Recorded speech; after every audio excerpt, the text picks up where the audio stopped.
believe that my amendment is reasonable, logical, does not cost money, and it takes us toward resolving this issue. I urge my colleagues to support my amendment. With that, I retain the remainder of my time. The gentleman reserves the balance of her time. What reason does the gentleman from Wisconsin rise? I rise in opposition to the amendment. The gentleman is recognized for 5 minutes. I understand the intent behind the amendment. We've checked with the people we as citizens pay at the FAA to develop expertise in this area, and they advise us that current safety standards are sufficient to meet the risk posed by cockpit smoke. And according to our contacts, the FAA additionally believes that the existing performance-based standards for cockpit ventilation effectively eliminate the unsafe conditions associated with smoke in the flight deck.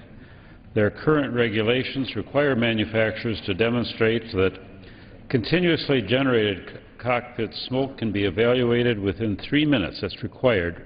Be evaluated within 3 minutes, evacuated within 3 minutes to levels such that the residual smoke does not distract the flight crew or interfere with flight operations.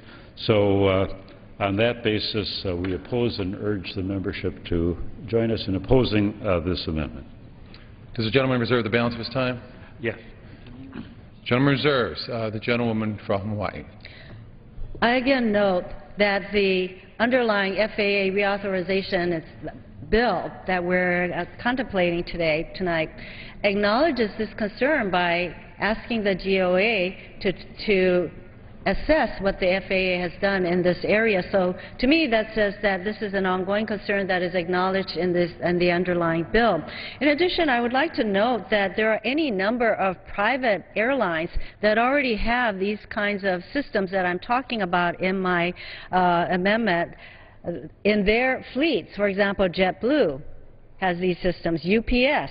And on the federal side, I think it's really interesting to note that the FAA's VIP fleet has this kind of system in its cockpits to make sure that their pilots can see when there is continuous dense smoke in the cockpit. So again, I urge my colleagues to support this amendment as being reasonable and taking us to the next steps to address this issue, and I reserve the balance of my time. Gentleman reserves the balance of her time. The gentleman from Wisconsin. Just to repeat, current requirements of the FAA require that smoke be evacuated from a flight deck within 3 minutes, and the feeling is that of the FAA that resources can best be utilized to focus on the risk that generates the smoke rather than the smoke itself, and on getting the smoke out of the way rather than the approach that's being urged by this amendment. So I continue to recommend opposition. The gentleman reserves. The gentleman from Hawaii. I'd like to ask how much time I have left. You have 1 minute remaining. I'd like to close by reiterating, once again, I think it's interesting that the FAA chooses to focus on the causes of cockpit smoke, and frankly, if there's smoke in the cockpit, I don't know that we need to be focusing that much on what causes the smoke, although, of course, that is important. But at the same time, what I care about on behalf of the pilots and the flying public is what can we do, what systems are already available, what technology is already available, being used, I might say, extensively by the private sector as well as in government airplanes that would ensure the safety of our pilots and flying public. And this is why I continue to press the adoption of my amendment. And with that, I do yield back. The gentleman yields back the balance of her time. The gentleman from Wisconsin. Just reiterate that according to the information provided to the committee by the FAA, no accidents or catastrophic events have been tied solely to the presence of smoke in the flight deck. An analysis of accident data for the last 15 years shows that the equipment required or would be required by this amendment would not have reduced fatal accidents, and therefore I urge that we listen to the experts, keep our focus on eliminating the cause and the smoke, and not adopt the amendment. I yield back. Chairman yields back. All time has expired. The question is on the amendment offered by the gentlewoman from Hawaii. Those in favor say aye. Those opposed say no. No. In the opinion of the chair, the noes have it. Mr. Speaker, Gentlewoman from on Hawaii. that I request the yeas and nays. The gentlewoman requests a recorded vote pursuant to Clause 6 of Rule 18 for the proceedings on the amendment offered by the gentlewoman from Hawaii will be postponed. It is now in order to consider amendment number 11, printed in House Report 112-46. For what purpose does the gentlewoman from Texas seek recognition? I have an amendment at the desk. The clerk will designate the amendment. Amendment number 11, printed in House Report number 112-46, offered by Ms. Jackson Lee of Texas. Pursuant to House Resolution 189, the gentlewoman from Texas, Ms. Jackson Lee, and a member opposed will each control 5 minutes. I have an intention to discuss this amendment. I ask unanimous consent before I discuss it to withdraw the amendment.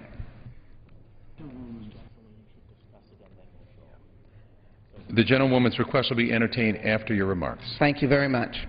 First of all, let me indicate Someone's recognized for 5 minutes. thank you, my colleagues, of the importance of this issue. I served as the chairperson of the Transportation Security Committee on Homeland Security, and I now serve as the ranking member. So I've lived through these issues of security for a very long time, from the tragic moments of 9/11 and the organization of our Homeland Security Committee, Select Committee, and then the final committee. I've been involved in these issues.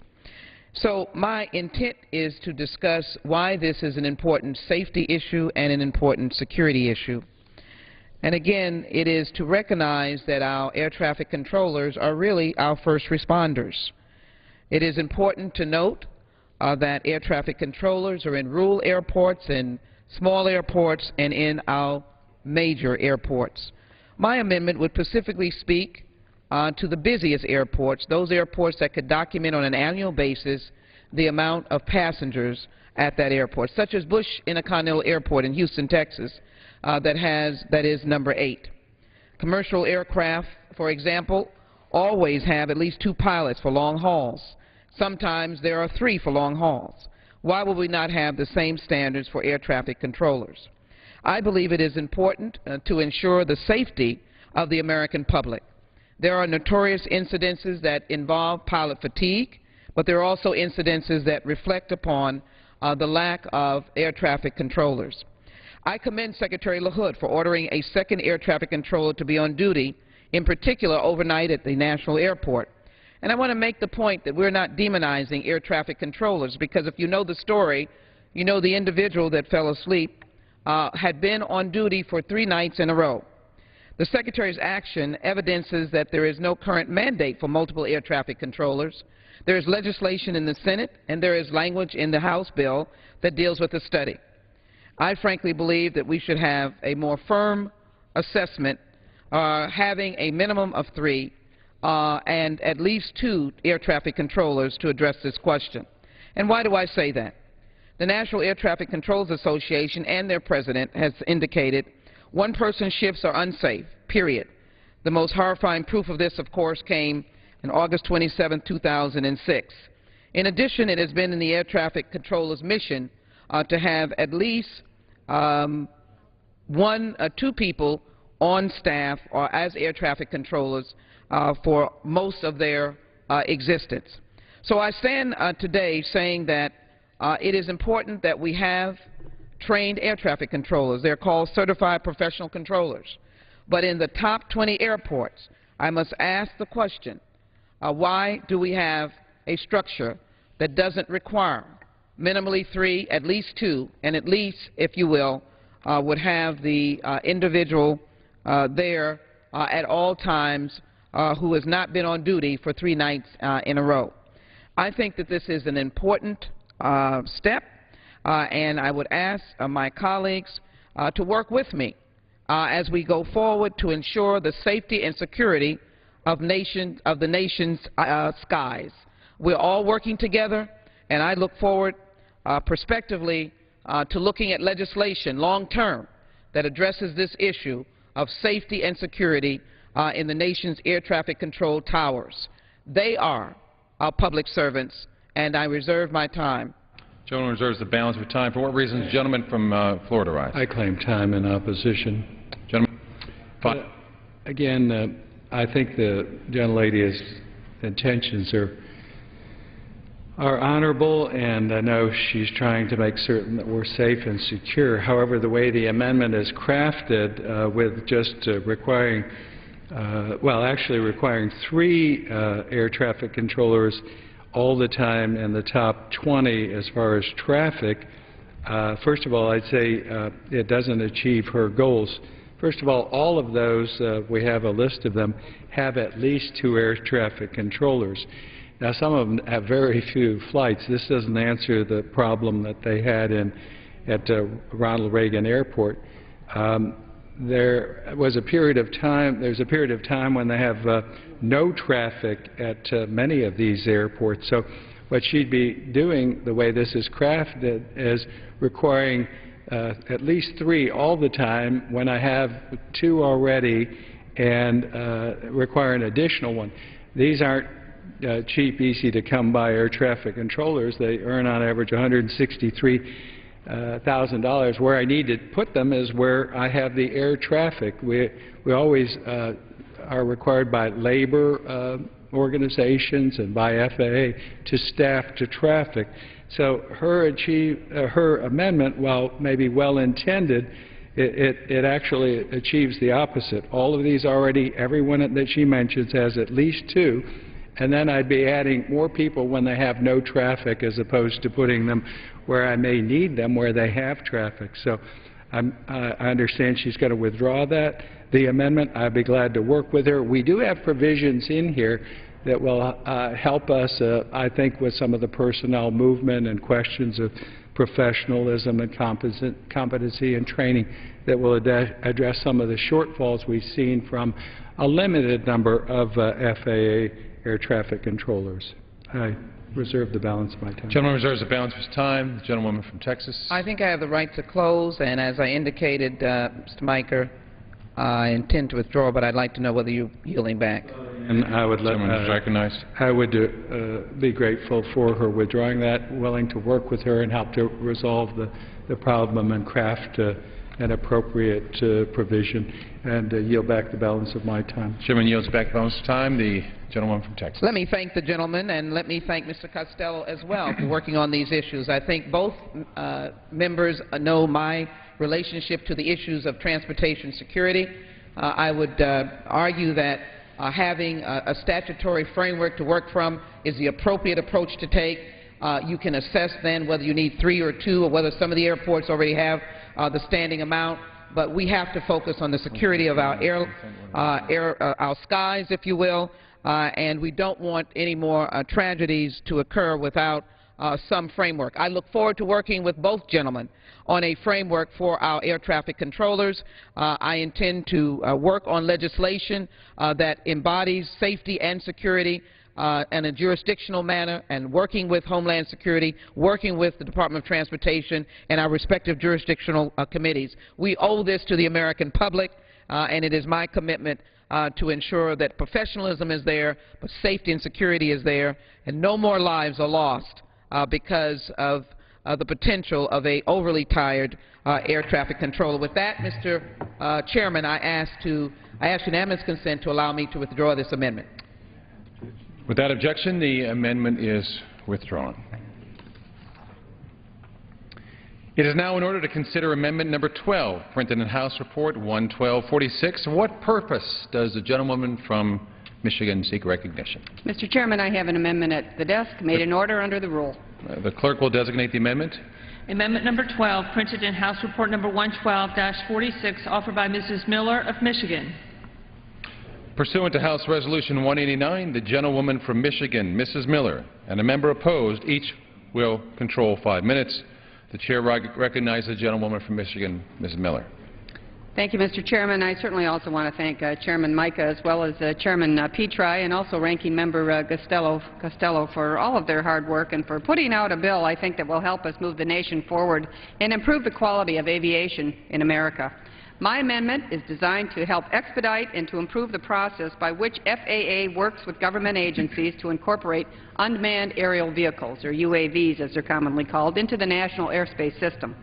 Currently, Mr. Chairman, law enforcement agencies across the country, from Border and Customs Protection to local police departments, etc., are ready to embrace the technology, new technology, and to start utilizing UAVs in the pursuit of enforcing the law and protecting our borders as well. However, the FAA has been very hesitant to give authorization to these UAVs due to limited airspace and restrictions that they have, and I certainly can appreciate those concerns, but when we're talking about Customs and Border Protection or the FBI, what have you, we are talking about missions of national security, and certainly there's nothing more important than that.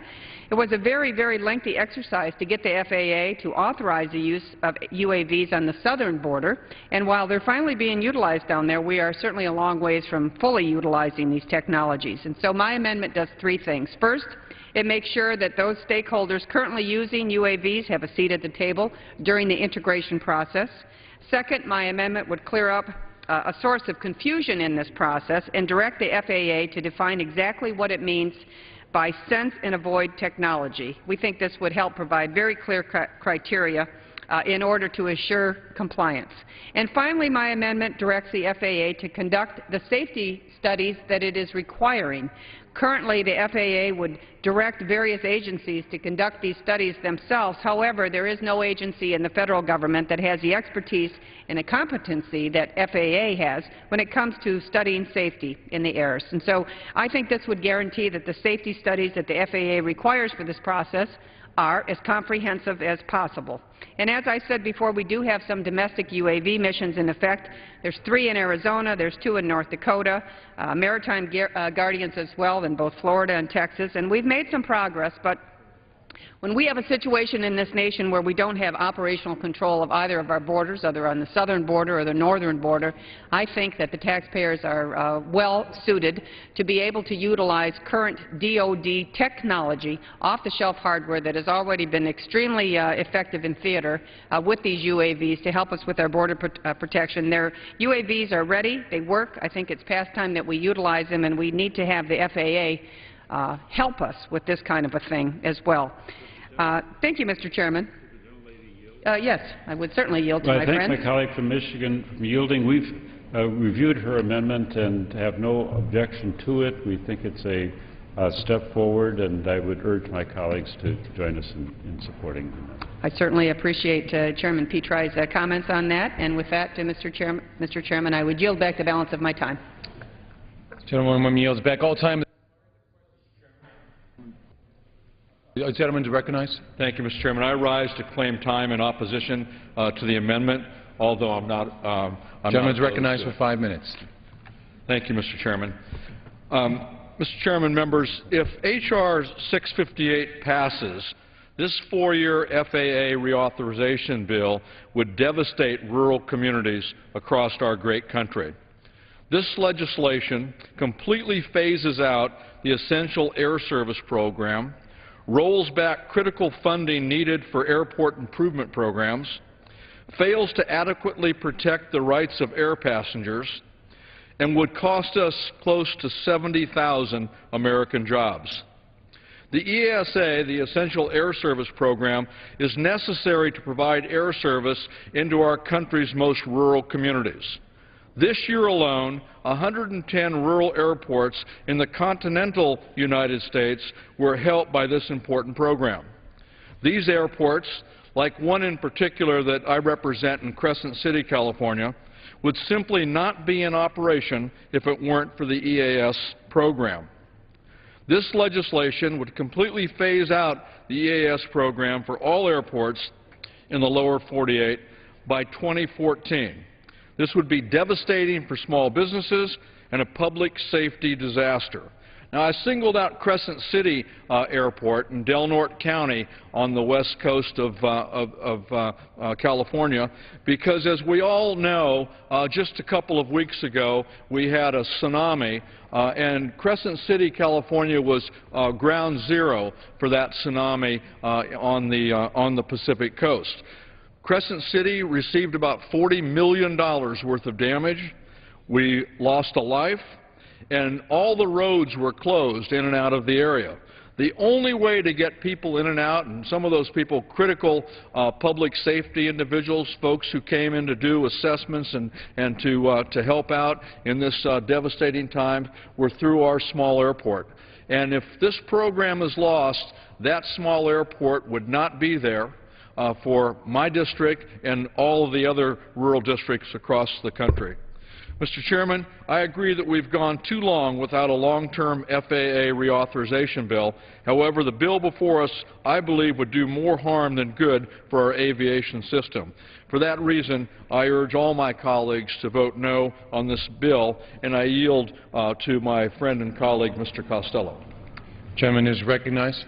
Mr. Chairman, thank you. Mr. Chairman, we support the gentlelady's amendment and yield back the balance of our time. The gentleman yields back the balance of his time. All time has expired. The question is on the amendment offered by the gentlewoman from Michigan. Those in favor say aye. Aye. Those opposed say no. In the opinion of the chair, the ayes have it. The ayes have it. The amendment is agreed to.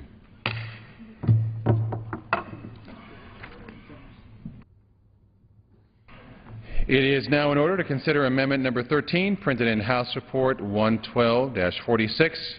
For what purpose does the gentleman from Georgia seek recognition? Mr. Chairman, I have an amendment at the desk. The clerk will designate the amendment. Amendment number 13, printed in House Report number 112-46, offered by Mr. Woodall of Georgia.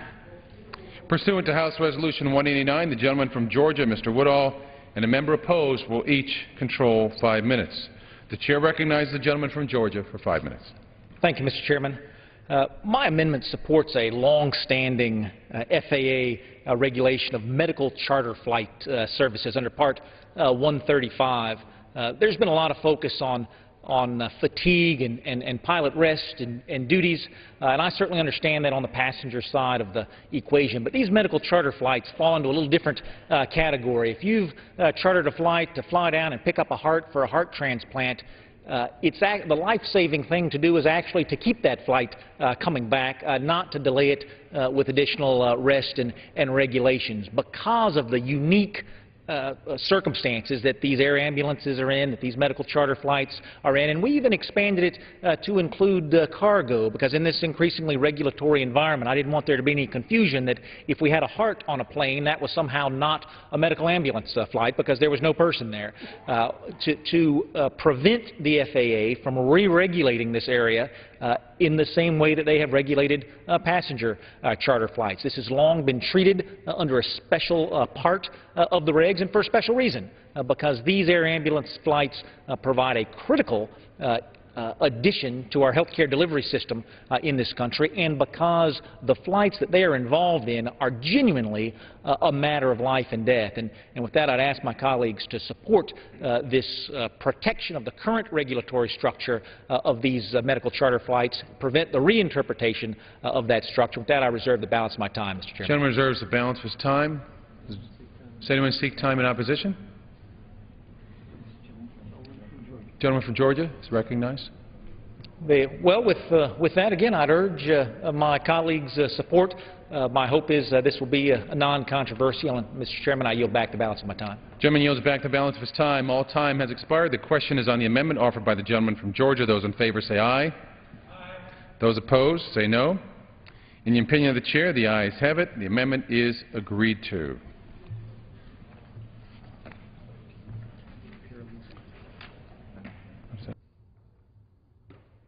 It is now in order to consider amendment number 14, printed in House Report 112-46. For what purpose does the gentleman from Puerto Rico seek recognition? Mr. Chairman, I have an amendment at the desk. The clerk will designate the amendment. Amendment number 14, printed in House Report number 112-46, offered by Mr. Pierre Luisi of Puerto Rico. Pursuant to House Resolution 189, the gentleman from Puerto Rico, Mr. Pierre Luisi, and a member opposed, each will control 5 minutes. The chair recognizes the gentleman from Puerto Rico. Thank you, Mr. Chairman.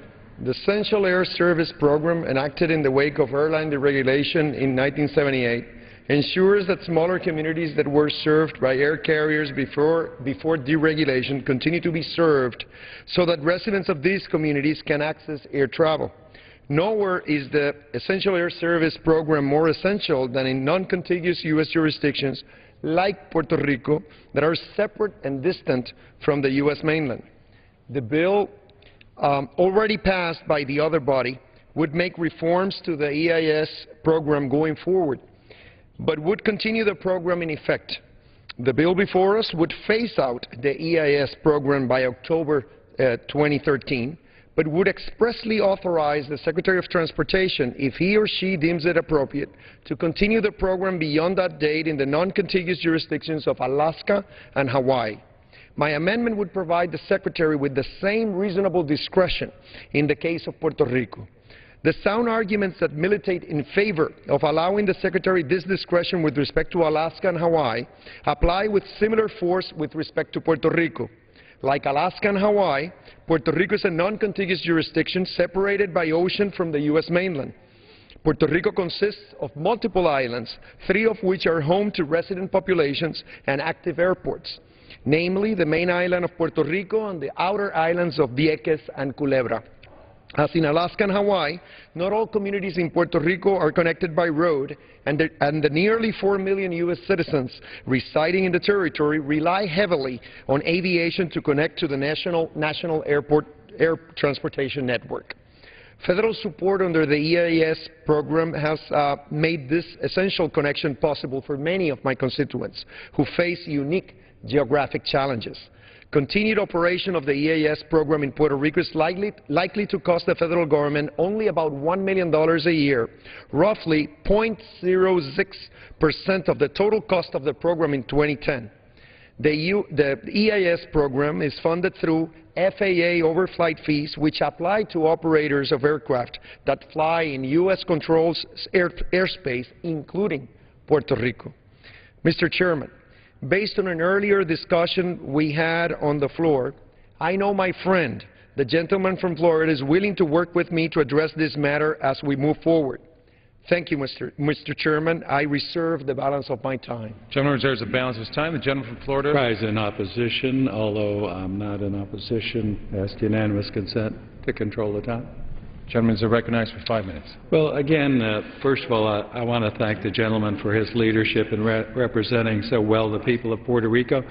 Also, again, Governor Fortunio, who preceded the current delegate, talked to both of them about this situation, and they do indeed have an essential air problem.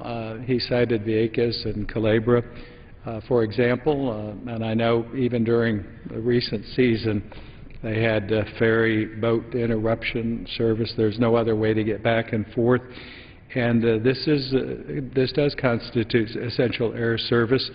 As I have said with the lady and the gentleman from North and South Dakota and the gentleman from Pennsylvania, and now with the gentleman from Puerto Rico, I commit to work with them and will try to address their concerns, and he has my commitment in that regard. And I understand he's going to withdraw his amendment, and I'm grateful for his cooperation and pledge to work with him. Yield back the balance of my time. Gentleman yields back the balance of his time. The gentleman from Puerto Rico. Thank you, Mr. Chairman. I want to thank the gentleman from Florida for his kind words and for the commitment he has made to ensure that Puerto Rico is not overlooked in the deliberations about the Essential Air Service Program. I cannot overstate the importance of air service for my constituents, especially those living in Ponce and Mayagüez, as well as the islands of Vieques and Culebra. Therefore, I look forward to working with the gentleman from Florida, as well as with the ranking member of the Committee of Jurisdiction on this issue, and I ask unanimous consent to withdraw my amendment. Without objection, the amendment is withdrawn.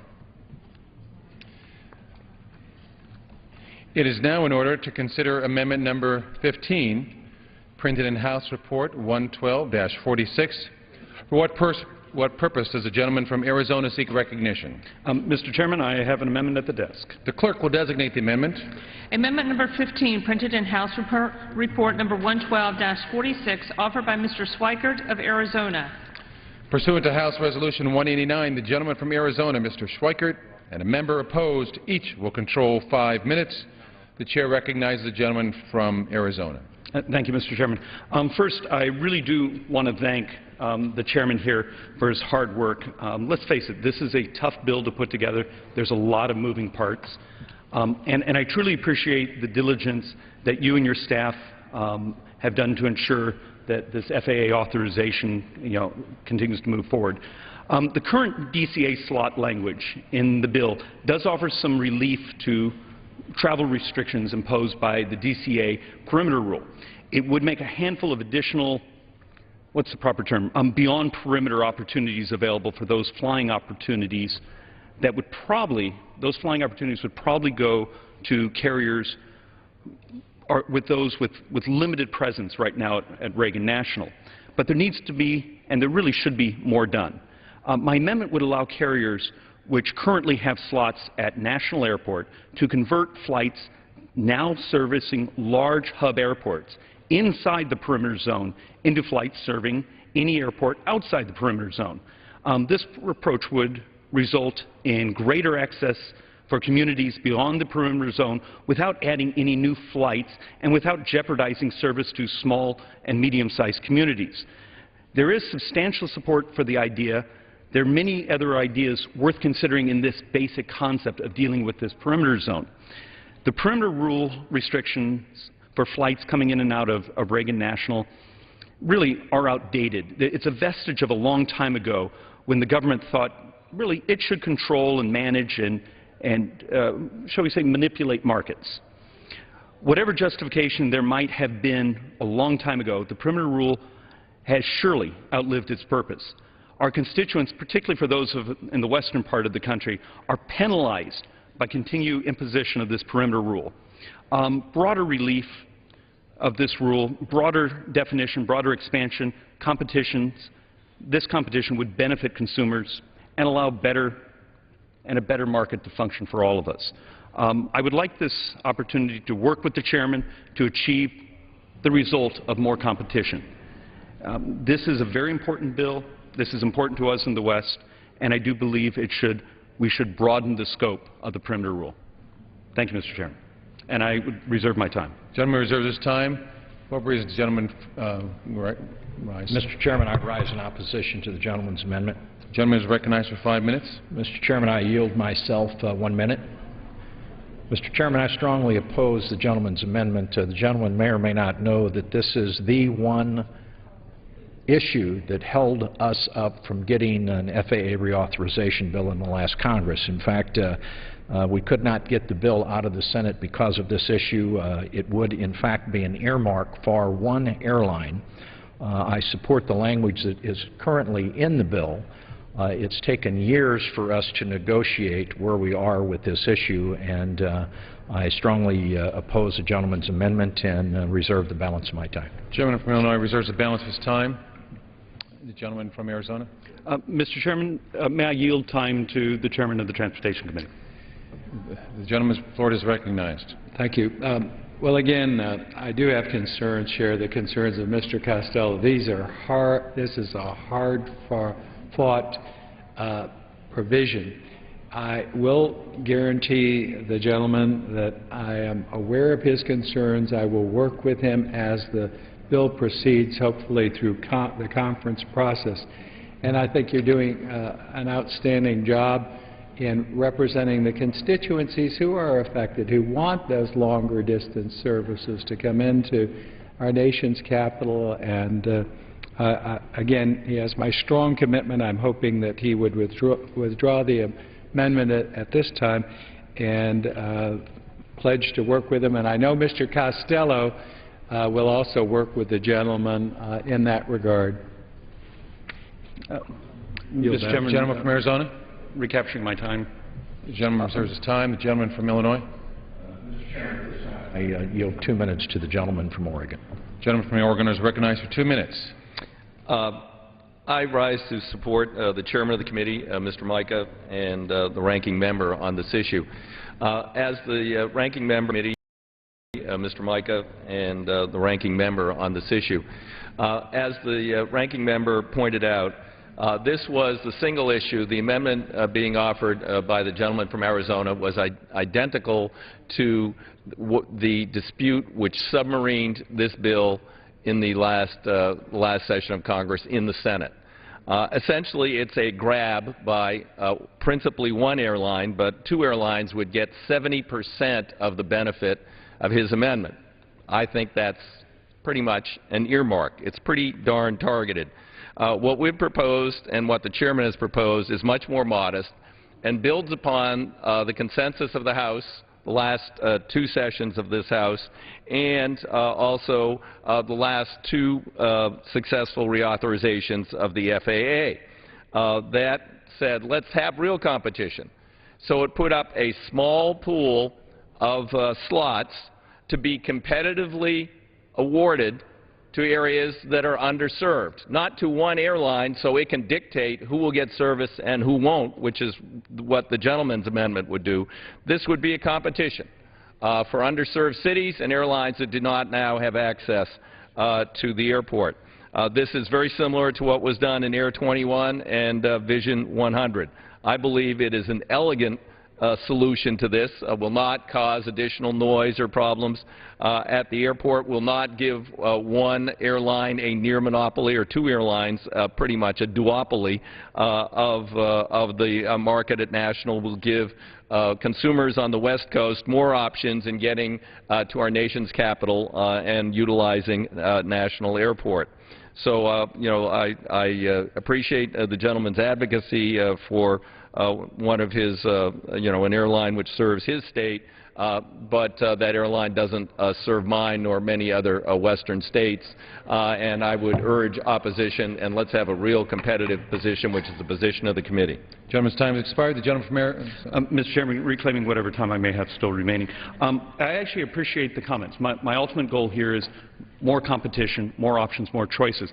In a quick conversation I just had with the chairman, he assured me that he'd be willing to work with all the parties that want to reach this goal. And so with unanimous consent, I would like to withdraw the amendment. The amendment is withdrawn. It is now in order to consider amendment number 16, printed in House Report 112-46. For what purpose does the gentlewoman from California recognition? From California seek recognition.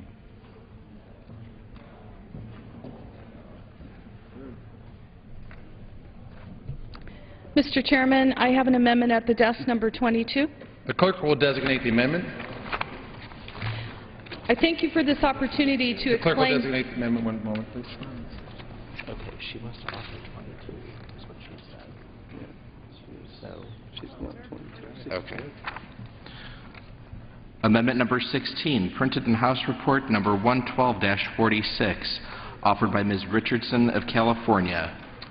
Pursuant to House Resolution 189, the gentlewoman from California, Ms. Richardson, and a member opposed, each will control 5 minutes. The chair now recognizes the gentlewoman from California. Mr. Chairman, I have the amendment before the desk, and I thank you for this opportunity to bring it forward. I want to point out that I actually brought forward this amendment back in 2009, and it was passed in this House back on May 21st, 2009. My amendment directs the FAA administrator to promulgate regulations within 180 days, giving consumers an option, I want to stress, an option for a text message or an email notification from carriers in the event of a delayed or a canceled flight. The amendment would, consistent with existing regulations, apply only to carriers who earn at least 1% of the domestic passenger service market. My purpose today is not to tell the airlines how to run their business or to instill any burden on the airlines, but merely to ensure that hardworking men and women who are spending their dollars flying the airlines are given the basic information that they deserve and what I would say is what they've already paid for. We can all tell horror stories of delayed and canceled flights. Given the advances in technology and the widespread use of cell phones and smartphones nationwide, It is only reasonable to consider that we would utilize 21st century solutions for all of the American public, not just some who can pay a little bit more for it. My amendment will help to ensure that the traveling public will receive timely notification of any flight delay or cancellation. I need not tell you that the flight delays and cancellations continue to be a problem. In fact, the Bureau of Transportation reported that in 2010, more than 1 out of every 5 flights were delayed. Major choke points for travelers have been taken place at large hubs, but they can occur anywhere. It's not uncommon that the airlines have prior knowledge of an upcoming delay, and that information should be shared appropriately with the public. The airlines can simply send each passenger who has requested an email or a text message, which would give those passengers more time to plan an alternative route or to notify their families. Earlier this year, snow slammed the East Coast and the Midwest. In the New York region alone, the storm caused thousands of canceled flights in the Newark airport. Customer service does matter, and in this case, it's something that all Americans deserve. It is, when you consider it, in the economic interests of our country not to have thousands and thousands of, unbeknownst to them, people who are flying, and yet they're sleeping on the floor, running out of baby's milk and diapers, and having a need to get to their point. Let me suffice to say that in consultation with my colleagues on the other side, Mr. Mica and others, as well as with the industry, I've committed to working with them as we go forward to make sure that we can eventually get to a point where we can provide the public with the information, but not in a way that it's burdensome. So today I will not ask for a recorded vote, but I look forward to working with my colleagues on the other side to establish a better process going forward, which the industry has also agreed to work with me on. With that, I'd like to reserve the balance of my time. Gentleman reserves the balance of her time. Gentleman from Wisconsin. Rise in opposition. Gentleman's recognized for 5 minutes.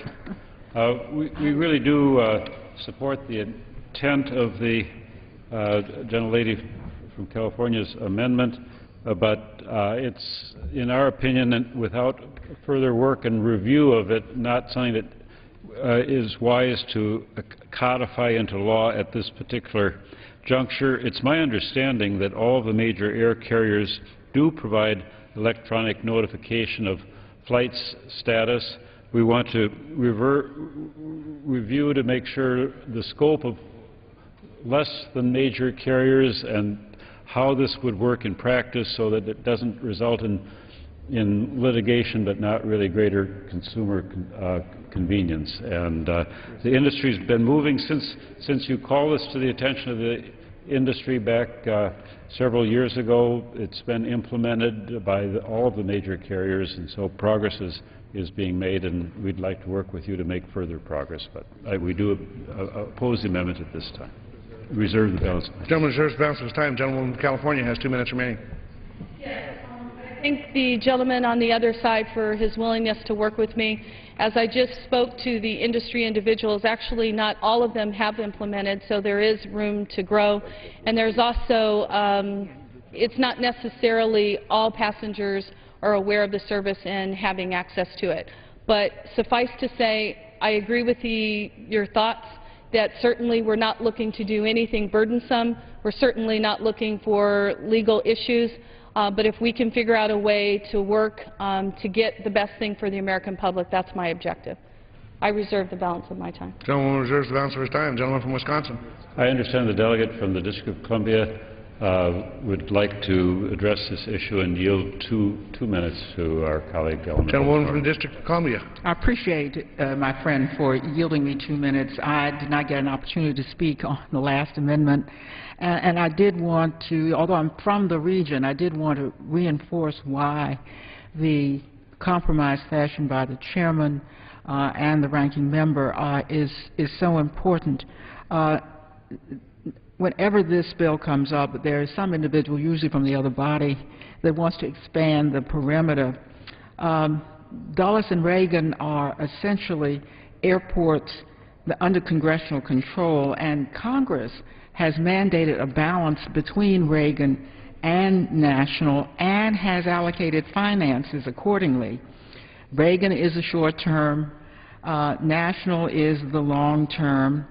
Reagan has one primary runway.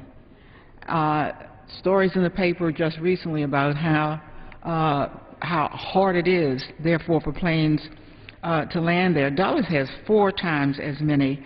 Underuse of Dulles would in fact waste substantial investment that the Congress has put into this balance. The compromise language does at least import competition, whereas the original amendment would have been a windfall to 1 or 2 airlines. So I very much appreciate this compromise. Remember, those of us in the region would prefer nothing outside of the perimeter, but we're always willing to work with the chairman and with others on the committee, and I am grateful for the compromise that has been accepted, and I'm very grateful that the gentleman from Arizona has been kind enough to withdraw. I yield back the balance of my time with gratitude. Gentleman from California. Mr. Chairman, the flying public should have the peace of mind of knowing that if they so choose, that they are armed with the latest information regarding their flight delays. This is what our American public has right now. As this bill continues, I pledge to continue to work with Mr. Petri, Mr. Mica, and our ranking member, Mr. Costello, as we continue to work to make sure that the airlines can come up with a solution that will benefit all of the flying public here in America. A solution that does not burden the consumers or the industry, that can allow us to get to our objective, which is for people to fly safely and to be appropriately informed. I urge my colleagues to continue to work on this issue. I yield back the balance of my time. Gentlewoman yields back the balance of her time. Gentleman from Wisconsin. Yield back the balance of my time. Gentleman yields back the balance of his time. All time has expired. The question is on the amendment offered by the gentlewoman from California. All those in favor say aye. All those opposed, no. In the opinion of the chair, the noes have it. The amendment is not agreed to. It is now in order to consider amendment number 17, printed in House Report 112-46. For what purpose does the gentleman from Massachusetts seek recognition? Speaker, I have an amendment at the desk. Clerk will designate the amendment. Amendment number 17, printed in House Report number 112-46, offered by Mr. Capuano of Massachusetts. Pursuant to House Resolution 189, the gentleman from Massachusetts, Mr. Capuano, and a member opposed, each will control 5 minutes. The chair recognizes the gentleman from Massachusetts. Thank you, Mr. Speaker. Mr. Speaker, this amendment is very simple. It does 2 simple things. We'll work with the Department of Transportation to make sure that we don't step on any toes. Very simply, it simply requires any airline charging a baggage fee to tell us what it is. So that when you want to go online and get a $100 ticket, you'll know it's going to cost you $120 for the baggage, or whatever. Very simple. Also requires them to share that information with any other aggregator that they already have a contract with. It does not require them to share that information with people that they do not do contract work with. The second thing it does is it simply says if you collect a baggage fee and you lose that bag, that you have to refund the baggage fee. Very simple. 2 items, consumer protection. Everybody who travels, everybody who flies knows that these 2 issues have become problems. They are being unaddressed. DOT is looking at some regulation. They haven't done it yet. There is nothing in this bill that would interfere with that activity, and therefore, Mr. Speaker, I would respectfully request that this amendment be adopted, and I reserve the balance of my time. Gentleman reserves the balance of his time. Gentleman from Florida. I claim time in opposition. Gentleman is recognized for 5 minutes. First of all, I greatly respect the gentleman's intent. I strongly favor the disclosure of fees by airlines. I think that fees ought to be refunded when bags arrive late, damaged, or not just lost. However, as drafted, the amendment goes far beyond that and allows, again, some unfairness to contractual agreements. First of all, with global distribution systems and ticket agents, this requirement tips the scales in favor of global distribution systems and their business relationships with airlines. And global distribution systems are not charitable organizations. They're owned by private equity firms, hedge funds, and exist to make money in the travel industry. We would tip the balance in this requirement for them. I favor part of what the gentleman is trying to do, but as crafted, I have to oppose the amendment because of that provision. Yield back the balance of my time. Gentleman yields back the balance of his time. Gentleman from Massachusetts. Mr. Speaker, I respect the chairman's opinion, but I respectfully disagree. There is nothing in this proposal as drafted at the moment that would require anyone to disclose any information to anyone they are not already giving information to. If an airline is already doing work with Orbitz or Expedia or a Kayak or any of those, they're already giving them all of the information. All this says is when you go onto one of those websites that they are already working with. Some of them don't work with them at all. That is their prerogative. There is nothing that requires that. It simply says if you are working with them, you have to add in the baggage fee. That's all it does. It's simply allowing people to make informed decisions as to how much they want to pay to actually travel with their own bags. Not a very difficult thing. Mr. Chairman, I respectfully reserve the balance of my time. Gentleman reserves the balance of his time. The gentleman from Florida has yielded back the balance of his time. Well, then I would yield the balance of, well, as much time as you may take of whatever I have to the ranking member. Gentleman has 3 minutes. Gentleman from Illinois. I thank you, Mr. Chairman, and I thank the gentleman for yielding. I think it's worth pointing out that last July, Mr. Petri and I held a hearing at the Aviation Subcommittee, and we had the GAO come in. It was on consumer issues, and not only the GAO, but also consumer groups came in, and the message was clear from every witness that had consumers' interest in mind. Number one, these fees are excessive. Two, information about baggage fees should be transparent and immediately disclosed so that consumers can compare the total cost of flights offered of the different carriers. So this legislation helps bring more equity and transparency to the process. I urge my colleagues to support it and yield back the balance of my time. Gentleman from Massachusetts. Mr. Speaker, I only ask unanimous consent to put into the record a letter of support by the Flyers Right organization, the largest flying public representative in the country. Gentleman's request will be covered in general leave. Thank you, Mr. Speaker. I yield back the balance of my time. Gentleman yields back the balance of his time. All time has expired. The question is on the amendment offered by the gentleman from Massachusetts. All those in favor say aye. All those opposed, no. Opinion of the chair, the noes have it. Request a roll call vote. Gentleman requests the ayes and nays. Yes, I do. Recorded vote is requested pursuant to Clause 6 of Rule 18. Further proceedings on this amendment offered by the gentleman from Massachusetts will be postponed. It is now in order to consider Amendment number 18, printed in House Report 112-46. For what purpose does the gentleman from Georgia rise? Mr. Chairman, I have an amendment to the desk made in order under the rule. Clerk will designate the amendment. Amendment number 18, printed in House Report number 112-46, offered by Mr. Gingrey of Georgia. Pursuant to House Resolution 189, the gentleman from Georgia, Mr. Gingrey, and a member opposed, each will control 5 minutes. Chair recognizes the gentleman from Georgia. Mr. Chairman, I rise today to offer an amendment with my good friend, Mr. Todd Rokita from Indiana, that will increase efficiency in the FAA and uphold the integrity of taxpayer dollars.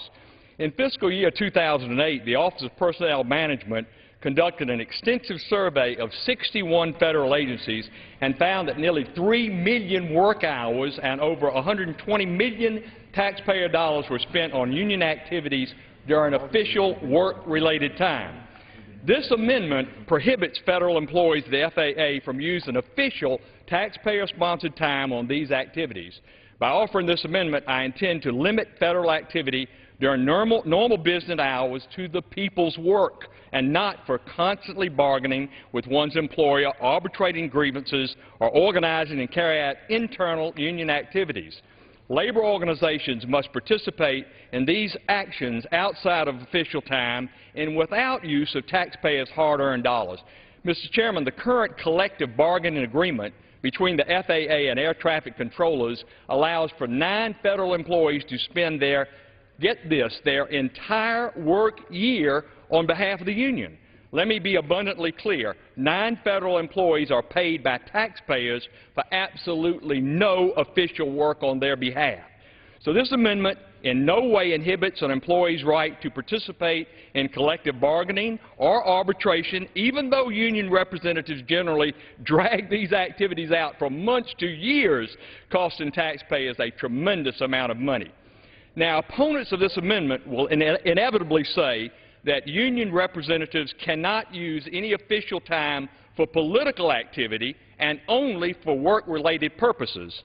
However, Mr. Chairman, during the CR debate on H.R. 1 2 weeks ago, a federal employee working for the EPA sent members an email at 2:47 p.m. in the afternoon with a letter attached that opposed an amendment literally stating that official time cannot be used for any political activities. I find it hard to believe how this letter does not constitute a political activity for which this federal employee clearly evaded his official work responsibilities in the middle of the workday in order to weigh in on a political matter on behalf of his union. Mr. Chairman, I would like to ask unanimous consent to include this correspondence in the record, and I reserve the balance of my time. Gentleman's request will be covered in general leave. Gentleman reserves the balance of his time. Gentleman from Illinois. Mr. Chairman, I rise in opposition to the amendment. Gentleman is recognized for 5 minutes. Mr. Chairman, I rise in strong opposition to the gentleman's amendment. It unfairly singles out the FAA unionized employees from all other federal employees. Under the federal law, an employee representing a union has a right to receive official time to negotiate a collective bargaining agreement and participate in impasse proceedings. In addition, the law permits an agency and a union to negotiate the availability of official time as long as the time is reasonable, necessary, and in the public interest. Mr. Chairman, additionally, the purpose of the official time is to give federal employees the opportunity to represent their colleagues on issues ranging from discrimination to managerial misconduct and resolve disputes in a cooperative fashion at the lowest level rather than resorting to costly litigation. The cost of arbitrating one case is estimated to be at least $10,000, and that does not include the salary and expenses for the time spent by the 2 attorneys the FAA uses on every case.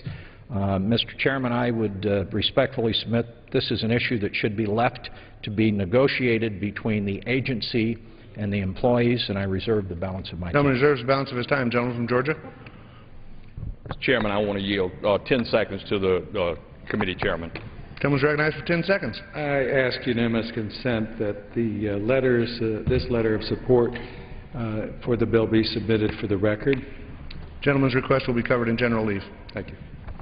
Gentleman from Georgia. Mr. Chairman, I'd like to yield the balance of my time to the gentleman from Indiana. Gentleman from Indiana is recognized for 2¼ minutes. Thank you, Mr. Chairman. I also like to thank the gentleman from Georgia, Dr. Gingrich, for yielding me the time.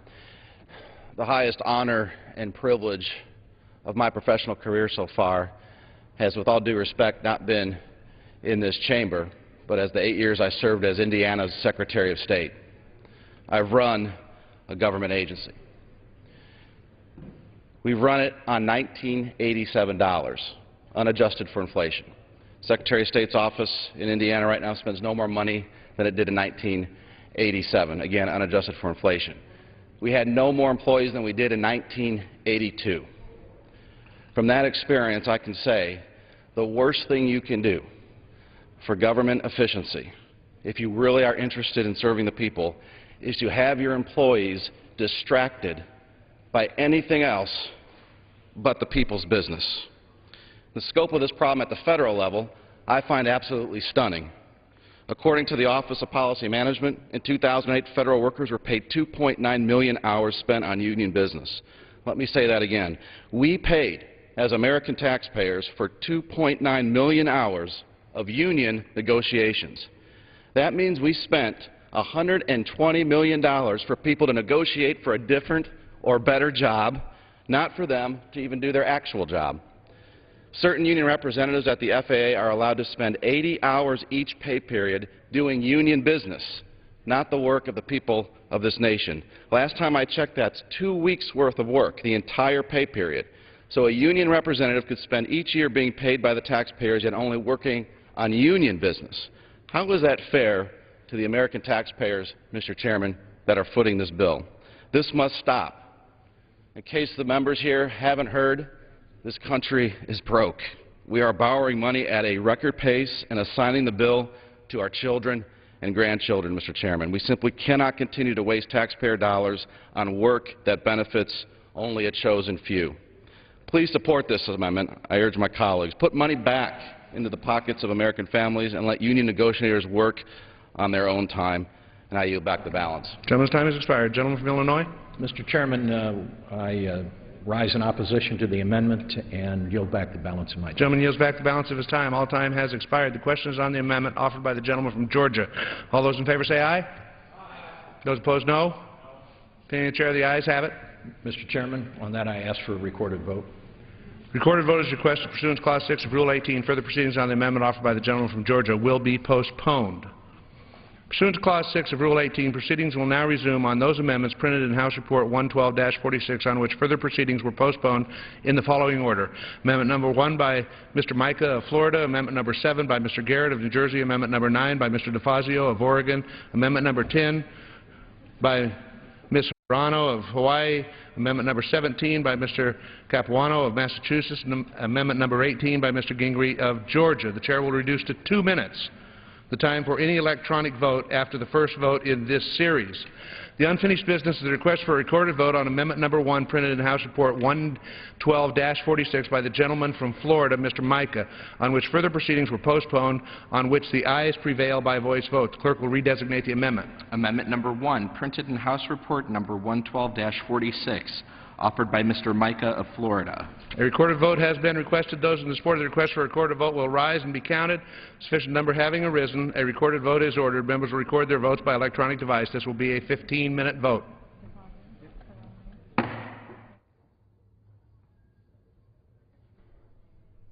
Republican John Mica of Florida managing the floor debate for Republicans in this debate over the reauthorization of FAA programs and policies. House began debating it earlier today, working their way through some 33 amendments. Mr. Mica's amendment is up first for vote. It's a 15-minute vote on the House floor, and more to come. And we spoke earlier this afternoon to a Capitol Hill reporter who's covering debate over the FAA bill. With us is Jennifer Michaels, editor of Aviation Daily. What sorts of FAA policies or programs does this bill cover? Well, in addition to the overall bill establishes, funding levels for FAA operations, and it modernizes the air traffic control system, which a major portion of that is moving forward what we call NextGen, the next generation satellite-based ATC system, which is going to make our, control towers and flights a lot more efficient. But in addition to that, there's so many more down-in-the-weeds issues that are going to affect everyday flying passengers. There's labor issues. There's essential air service to smaller airports. I could just jump in and pick one of those, or I didn't know if you had some. Well, what would you say are some of the more controversial ones that we should keep our eye out for? I would say definitely we need to watch and see what happens with the labor provision. What is in the House bill right now is a provision that would overturn something that the National Mediation Board did last year. It held hearings, there was a lawsuit, and basically what happens is the airlines are against this new NMB ruling, which essentially makes it easier to unionize at an airline. Chairman Mica spoke yesterday at the Aero Club of Washington, by the way, and he says he predicts that that's going to come out of the bill. That's going to be a major sticking point. He predicts it's going to come out, but let me just say he also clarified that he's very much in support of this provision staying in the bill, and he's going to try to fight, perhaps through other venues, to overturn this NMB ruling from last year. But the Obama administration has weighed in with a veto threat. Does that have to do with this provision? It does. It does indeed. Because, basically we let the the government take its course last year. The National Mediation Board is what oversees airline elections. They went through this. They held hearings, for some time last year. And, they went through this, and now Congress wants to legislate this. And so Labor didn't really see this coming a couple of months ago, and so they have been lobbying very heavy to make sure that this doesn't happen. Well, outside of that amendment, this provision, what else does the aviation industry say about the overall reauthorization bill? The main gist of it is, when you look at it, airlines are basically happy. There's no increase in taxes that may have come down the line, such as increase in fuel taxes. Airports are seeing a huge hit in funding for airport improvement programs, so they've been trying to get those levels back up. The Senate version of the bill gives more money to airports, but it's going to be a real fight in conference to try and square these two bills. We have a 2-year Senate bill, we have a 4-year House bill, and the Senate bill goes back to fiscal 2010. So basically the Senate 2-year bill ends at the end of this year. So it's going to be hard comparing apples and oranges and squaring those funding levels. You mentioned Transportation Chairman John Mica. Who else? What are some of the other key House lawmakers you'll be keeping your eye on during debate? There are Jerry Costello, and he has some, I believe he was the EAS, Essential Air Service. Actually, I'd have to look back and see if he's the one who offered that amendment. But we have this fight to kill the Essential Air Service program, which basically subsidizes service to smaller airports. You know, if you live 2 hours from an airport, right, the EAS program basically pays airlines to serve those airports. Otherwise, they wouldn't make any money, and you'd probably have a longer drive. So Senator McCain on the Senate side was trying to kill that program, saying it's just providing subsidies we don't need at this time, and it's about a $200 million per year program. So that's one of the issues that we'll be watching. And in conference we've got Jay Rockefeller and Kay Bailey Hutchison, who have really worked some of the major sticking points. This whole thing called the DCA slot issue, which would allow more service in and out of Washington National Airport to farther points, such as the West Coast. So that's another. Well, Jennifer Michaels with Aviation Daily, editor of Aviation Daily, keeping an eye on the FAA debate in the House. We thank you for that update. You're welcome. And this vote, the first of 4 or possibly up to 6 amendment votes on that FAA reauthorization bill. It's a 4-year reauthorization bill. The President earlier this afternoon at the White House signed that short-term reauthorization, which runs through the end of May, so that gives the House and Senate some time to work out a longer extension, a longer reauthorization. You heard a number of times on the floor today that this current short-term is the 17th short-term authorization for the FAA programs bill.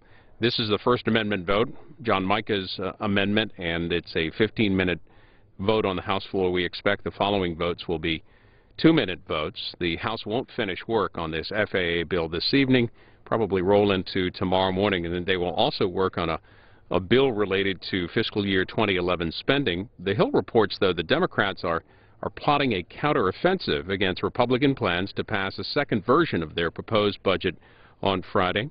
They write, Russell Berman writes in the Hill that Jim Moran, a senior Democrat on the Appropriations Committee, will submit an amendment this evening that would scrap the GOP bill and replace it with a provision that prevents members of Congress and President Obama from being paid in the event of a government shutdown. The Republican legislation, titled the Government Shutdown Prevention Act, already contains similar language, but the core of that bill would, in absence of a Senate-passed budget for 2011, declare as law the spending bill the House passed in February. That cuts $61 billion from federal spending through the end of September. That's H.R. 1. It passed, 40 days ago or so here in the U.S. House. On the budget, Vice President Biden met today with Jack Lew, the budget director, and also Gene Sperling, and handling some of the negotiations with Senate and House leaders.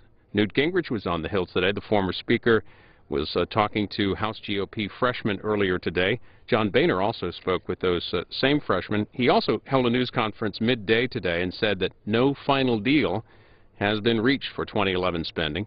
He said there has not been an agreement on a set of numbers, and that House Republicans are going to fight for all the spending cuts they can get. As we mentioned, the House passed that H.R. 1, the $61 billion in cuts last month, but that failed to pass in the Senate in an up or down vote. We're going to show you John Boehner's news conference. It's under 10 minutes, and we'll show you what we can while this vote continues. Good morning, everyone. Good morning. Let me start with an important issue that are facing the American people every day, and that's rising gas prices.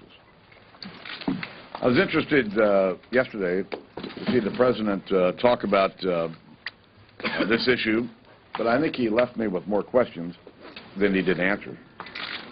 You know, why just days after vowing to buy more oil from Brazil would the President urge a reduction in oil imports?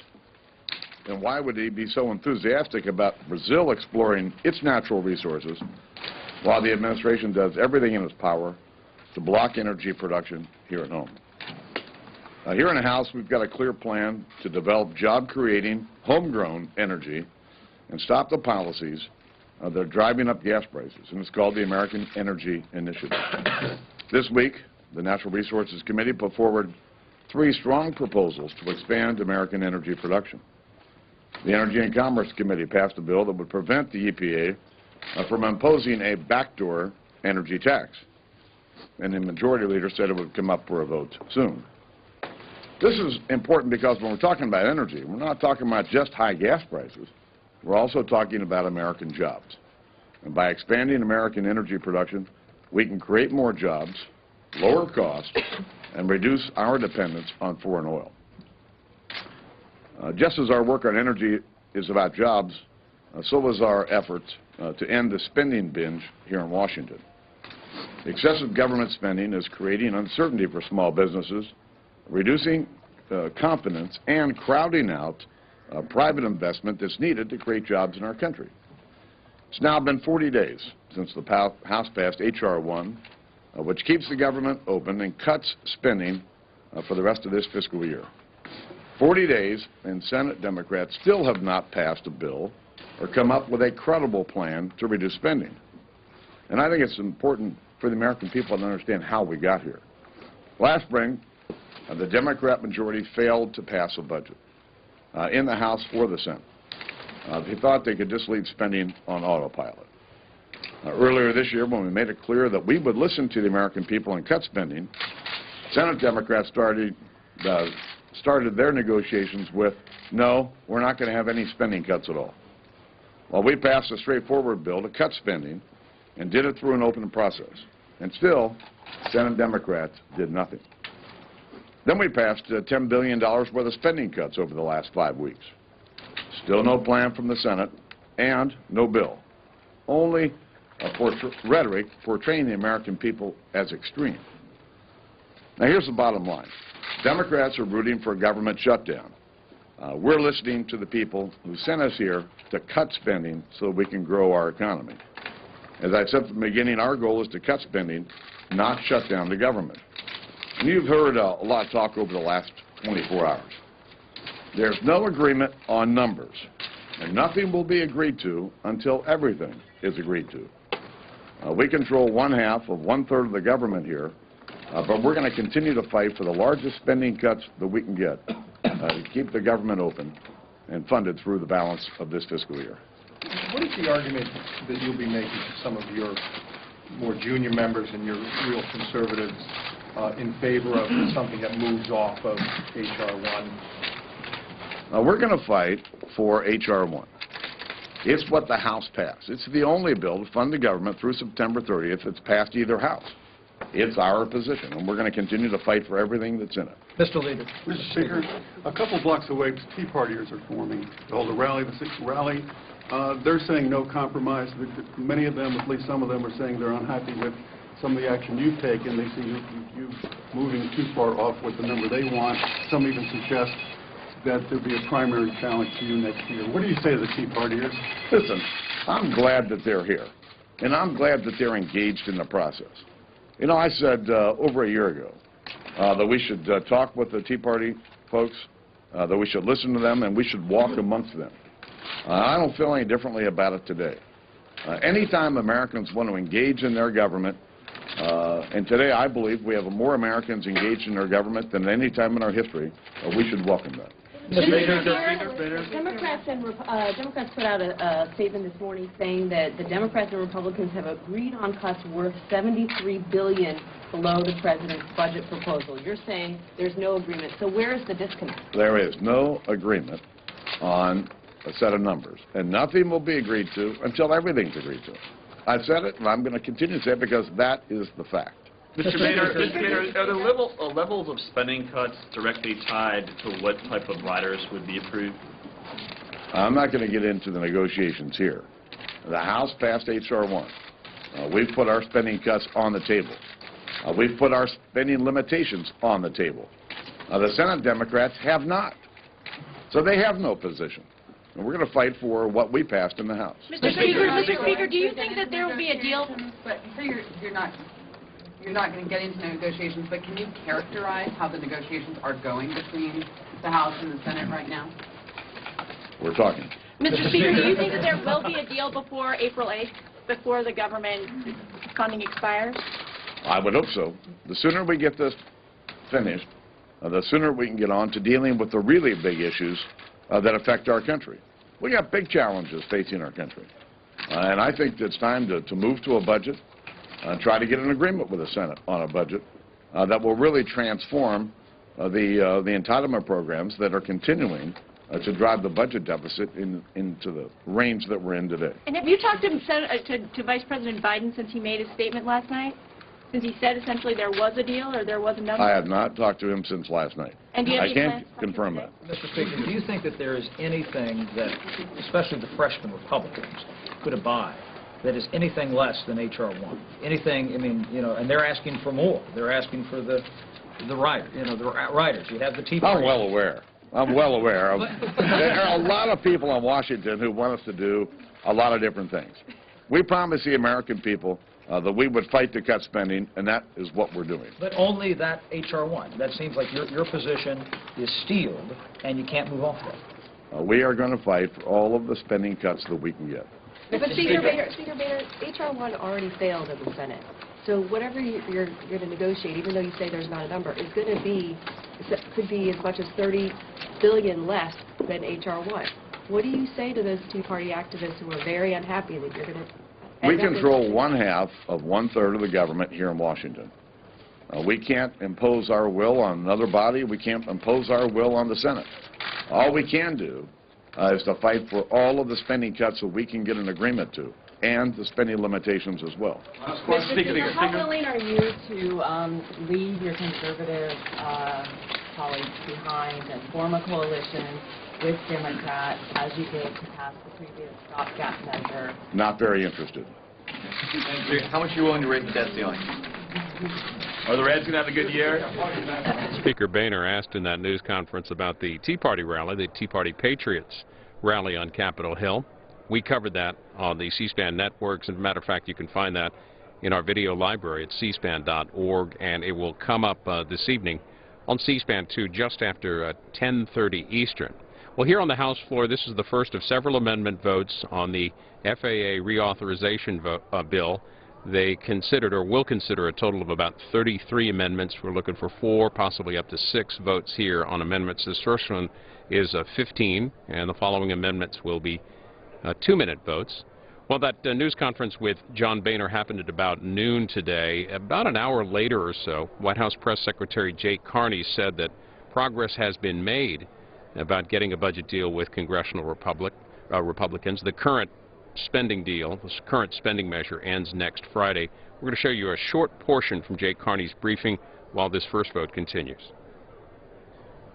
On the CR, you guys usually say you don't want to negotiate in public, so why did Vice President Biden last night announce the number as if it's a done deal in order to, was this a way to sort of put Speaker Boehner on the record to say no deal?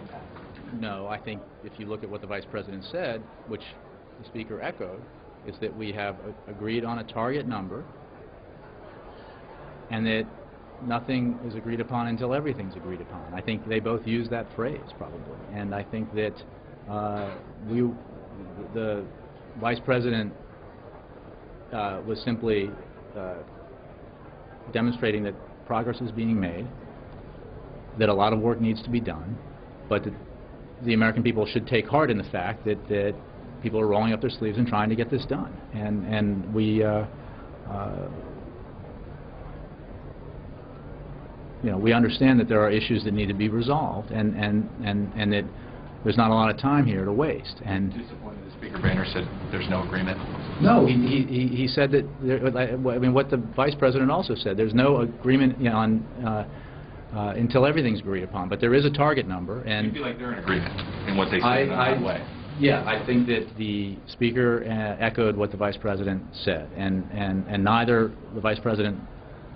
Well, I will speak for the Vice President. I know the Vice President would not disagree with the idea, and did not last night, that there are hurdles to clear before we get from here to a deal, but that there is progress being made. And look, the number is significant, but it is not the matter of sole significance. There is the content of how you get to that number that's very important and obviously needs to be fully negotiated.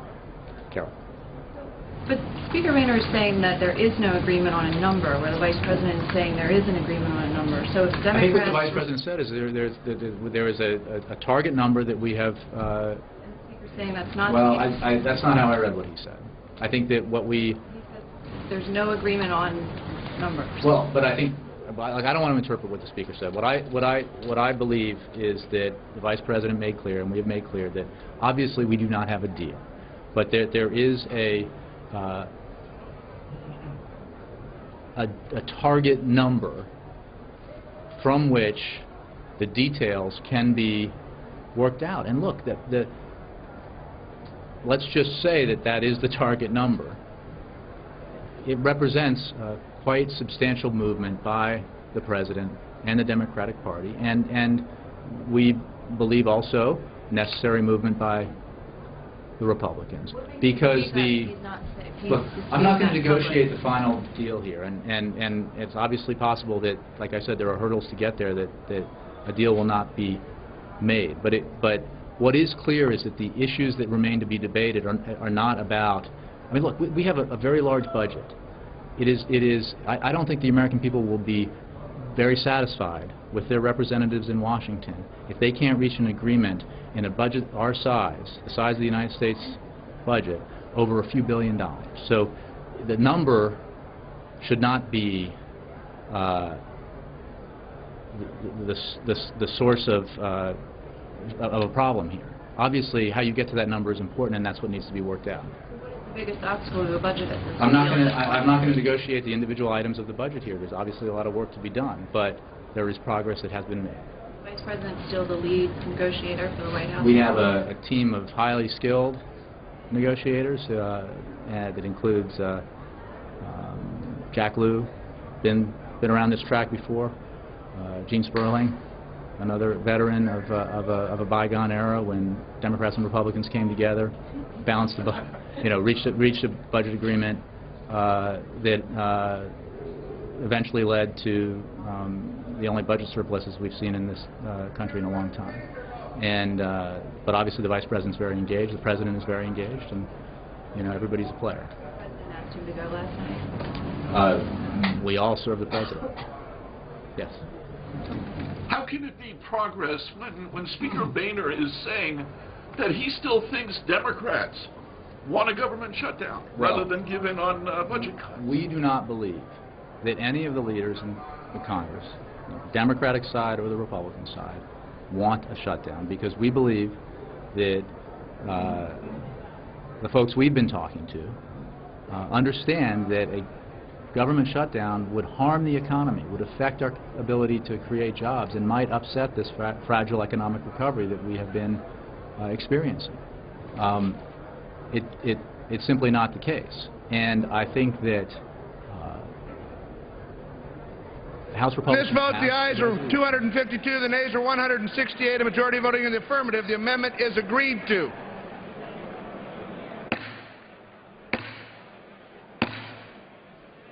House will be in order.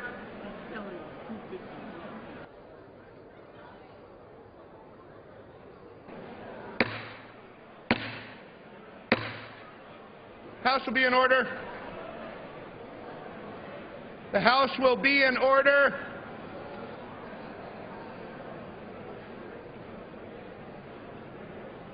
House will be in order.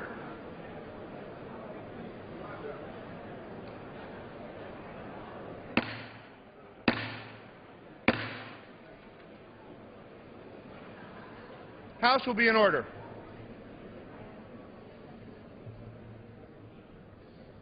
Chair would inform the members that the next 5 votes will be 2-minute votes. The unfinished business is a request for a recorded vote on amendment number 7, printed in House Report 112-46 by the gentleman from New Jersey, Mr. Garrett, on which further proceedings were postponed and on which the noes prevail by voice vote. The clerk will redesignate the amendment. Amendment number 7, printed in House Report number 112-46, offered by Mr. Garrett of New Jersey. A recorded vote has been requested. Those in support of the request for a recorded vote will rise and be counted. Sufficient number having arisen. A recorded vote is ordered. Members will record their votes by electronic device. This will be a 2-minute vote.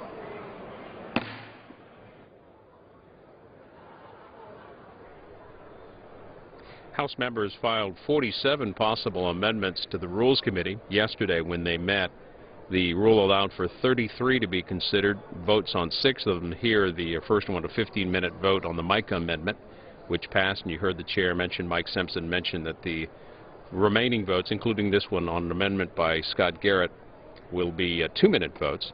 Bloomberg Business Week writes about this bill, saying the White House says President Obama's advisors will recommend he veto a Republican-drafted aviation bill if it cuts funding to the point that safety is jeopardized, or if it retains an anti-labor provision. Bloomberg writing that the White House says in a statement released late yesterday that if funding were appropriated at the levels proposed in the bill, it would jeopardize air traffic safety. The bill calls for reducing FAA funding over 4 years by about $4 billion.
This vote, the ayes are 120, the nays are 303, less than a majority voting in the affirmative. The amendment is not agreed to. The chair announces the correction on vote number 1, on amendment number 1. The corrected vote is 251 aye, 168 nay. The unfinished business is a request for a recorded vote on amendment number 9, printed in House Report 112-46 by the gentleman from Oregon, Mr. DeFazio, on which the proceedings were postponed and on which the noes prevail by voice vote. The clerk will redesignate the amendment. Amendment number 9, printed in House Report number 112-46, offered by Mr. DeFazio of Oregon. A recorded vote has been requested. Those in support of the request for a recorded vote will rise and be counted. A sufficient number having arisen, a recorded vote is ordered. Members will record their votes by electronic device. This is a 2-minute vote.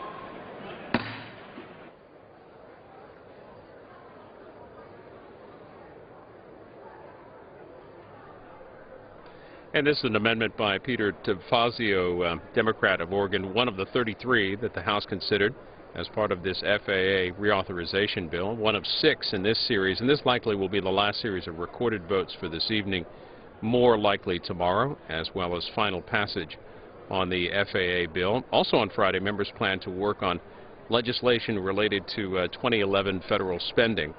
Today, the only other legislative work that the House took up was completing work on H.R. 872. This is a bill they debated yesterday, a bill that would lift a court-ordered requirement that certain pesticide users obtain a Clean Water Act permit in navigable waters. That passed earlier today in the House.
On this vote, the ayes are 161, the nays are 263, less than a majority voting in the affirmative. The amendment is not agreed to.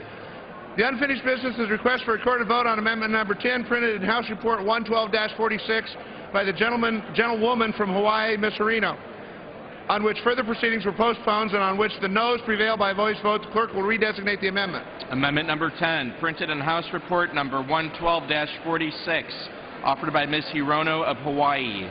Recorded vote has been requested. Those in support of the request for a recorded vote will rise and be counted. A sufficient number having risen, a recorded vote is ordered. Member will record their votes by electronic device. This will be Hawaii, and 2 more amendments votes will follow this. That ought to do it for amendment votes this evening. More to come, more debate tomorrow, and final passage likely as well.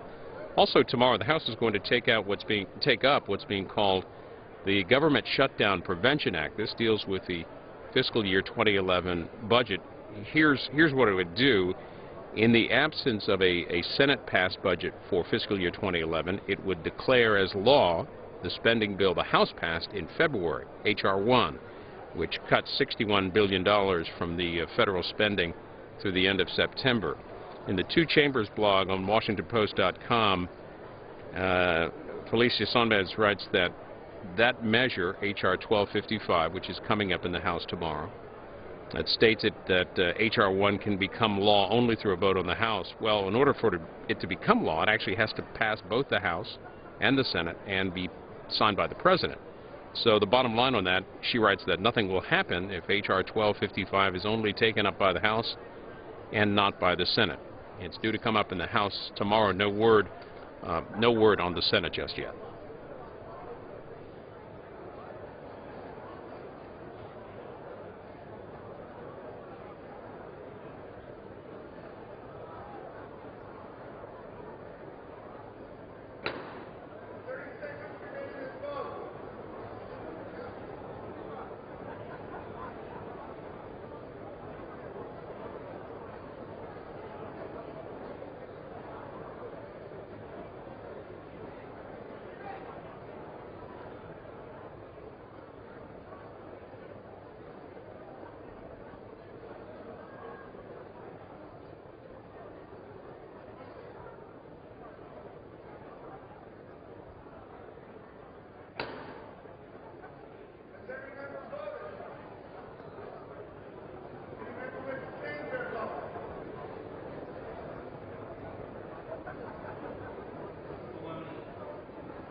Vote, the ayes are 174, the nays are 241, less than majority voting in the affirmative. The amendment is not agreed to. The unfinished business is the request for a recorded vote on amendment number 17 printed in House Report 112-46 by the gentleman from Massachusetts, Mr. Capuano, on which further proceedings were postponed and on which the noes prevail by voice vote. The clerk will redesignate the amendment. Amendment number 17, printed in House Report number 112-46, offered by Mr. Capuano of Massachusetts. Recorded vote has been requested. Those in support of the request for a recorded vote will rise and be counted. A sufficient number having risen, a recorded vote is ordered. Members will record their votes by electronic device. This will be a 2-minute vote. One more amendment vote will follow this. This one is by Democrat Michael Capuano of amendment, which would require disclosure of baggage fees and refunds within 60 days for baggage that is lost or damaged. His fellow New Englander Jim Himes of Connecticut tweets about 10 minutes ago, "My amendment to block the FAA redesign till alternatives are studied is going down, but FAA will need to study effects of noise on my people."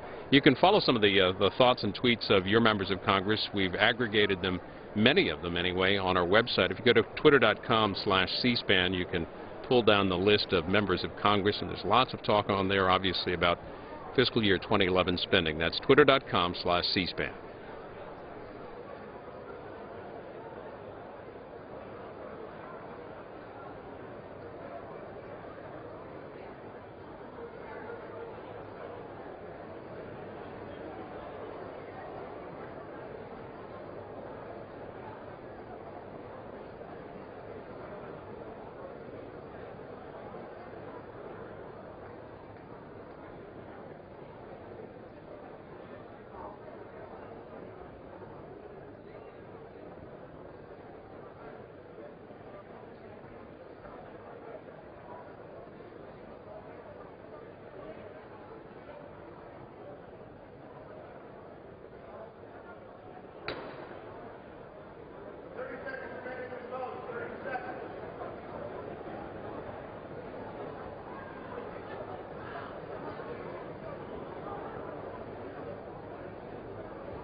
Mr. Boren.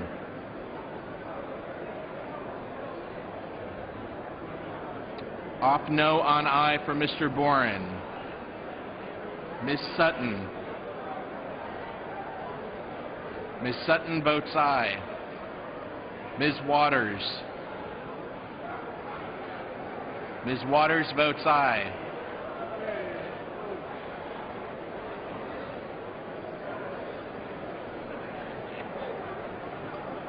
On this vote, the ayes are 187, the nays are 235, less than a majority voting in the affirmative. The amendment is not agreed to.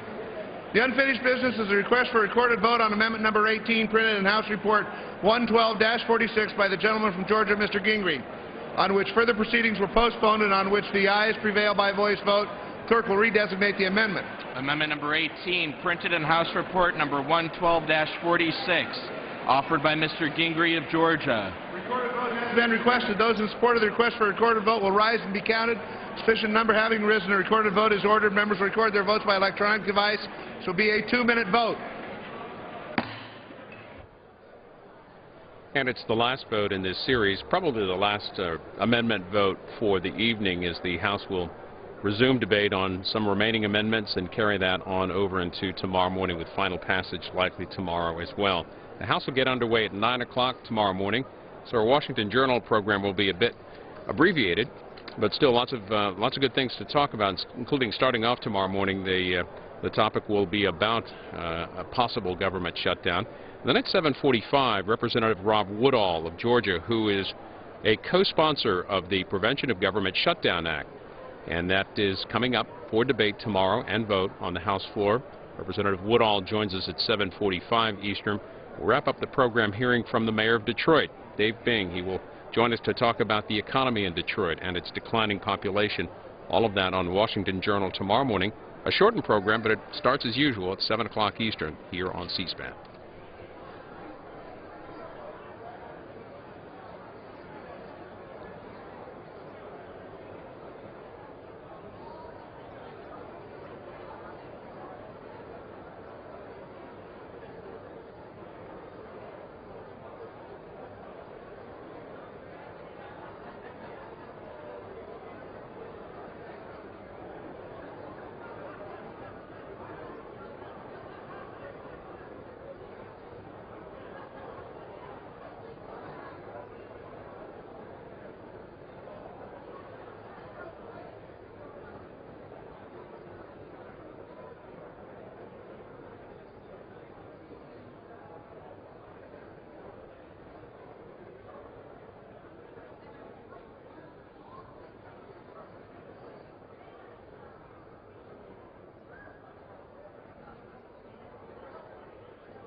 The ayes are 195, the nays are 227, less than a majority voting in the affirmative. The amendment is not agreed to.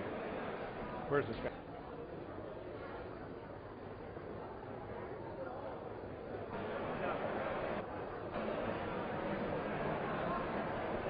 Who is it going to...